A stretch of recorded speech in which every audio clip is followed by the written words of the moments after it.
মানুষ 2 দিন দুনিয়াতে বাঁচছে, সেটা নিয়ে মানুষের কত বড়াই, কত অহংকার, তাই না?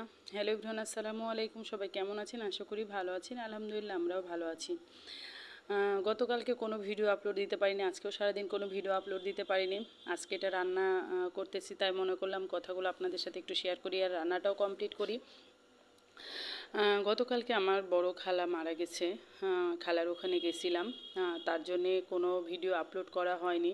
মনটা খুবই খারাপ ছিল। আমাদের বড় খালা, আমার আম্মারও বড়, উনি সবার বড়, ওনাদের ভাই বোনদের মধ্যে বড় ছিল। তো আমার বড় খালা কালকে মারা গেছে। সব থেকে বেশি কষ্টের মনে হয়েছে, আমার আম্মা ছিল না, আমার আম্মা ইন্ডিয়াতে ছিল। গতকালকে রাত্রে আম্মা এসেছে, আর খালাও গতকালকে মারা গেছে সকালে। খালার মাটি হয়ে গেছে জোহরের পর।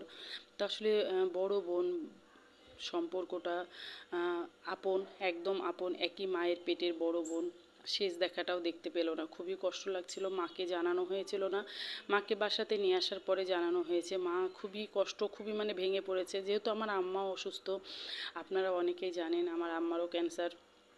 আমার আম্মাও ইন্ডিয়াতে গেছিলো চেক আপের জন্যে। তো ওখান থেকে আসার পথে আম্মাকে জানানো হয়নি, আম্মাকে ভিডিও কলেও কোনো দেখানো হয়নি। এর জন্যে আম্মা খুবই কষ্ট পাচ্ছে, বলতেছে মরে যখন গেছিলোই তখন তুমি আমাকে কেন একবার দেখালে না, এই বলে আমার আম্মা খুবই কান্নাকাটি করছিল। তা আসলে সেই সময়তে সেরকম সিচুয়েশন ছিল না। আম্মা যে সময় বর্ডারে এসে পৌঁছেছিল সেই সময়তে খালাকে নিয়ে চলে যাওয়া হয়েছিল গোরস্থানে মাটির জন্যে। তার জন্য মাকে দেখানো হয়েছিল না। মা এর জন্য খুবই কষ্ট পাচ্ছিল, আমাদেরও খুব কষ্ট লাগছিল। যেহেতু রক্তের সম্পর্ক, আপন বড় বোন দুনিয়া থেকে বিদায় নিয়ে নিল, শেষ দেখাটাও দেখা হলো না। অসুস্থ ছিল, আমার মা দেখে এসেছিল রমজানের আগে, যে আমার খালাকে দেখে এসেছিল। তো খালা আসলে আমাকেও অনেকটাই ভালোবাসতো, আমিও অনেক ভালোবাসার মেয়ে ছিলাম আমার খালার কাছে। আমার হাজব্যান্ডকেও খুবই ভালোবাসতো। তা আসলে মানুষের ভালোবাসা মানুষের বলে শেষ করা যায় না, প্রশংসা মানুষের বলে শেষ করা যায় না। খালা খুবই ভালো মনের মানুষ ছিল। আপনারা সবাই আমার খালার জন্য দোয়া করবেন, আল্লাহ জানে তাকে জান্নাতবাসী করে। দুনিয়ার বুকে অনেক অনেক কষ্ট। আমার কি মনে হয় জানেন, যে হয়তো বা যদি জীবনে কোনো ভুল বা পাপ করে থাকে, তাহলে হয়তো বা আল্লাহ দুনিয়াতে সেটা মোচন করে দিয়েছে। কেননা এতই কষ্ট আমার খালা পেয়েছে। এর আগে একটা ভিডিওতে আপনাদের কাছে শেয়ার করেছিলাম, আমার বড় খালার ভিডিও। উনি অসুস্থ ছিল, দেখতে গেছিলাম, সেই ভিডিও আপনাদের সাথে শেয়ার করেছিলাম। তো আবার কালকের ভিডিওগুলো কোনো ভিডিও করতেই পারিনি, যেহেতু খুব ইমোশনাল হয়ে পড়েছিলাম। খালাকে খুব কষ্ট লাগতেছিল। খালা আমার বাসায় এসে থেকেছিল, আমাকে অনেক ভালোবাসতো। এর জন্য কোনো ভিডিও শেয়ার করা হয়নি। আমি আপনাদের সাথে কথা বলতে বলতে আমার রান্নাও কমপ্লিট হয়ে গেছে, দুপুরের খাওয়া দাওয়া তো কমপ্লিট করে নিচ্ছিলাম বাচ্চাদেরকে সঙ্গে নিয়ে। ওরা এখনও সোমবার পর্যন্ত বাসায় আছে, যেহেতু এখন ভর্তির কাজ চলতেছে মাদ্রাসায়, তা এখনও ওভাবে ক্লাস শুরু হয়নি।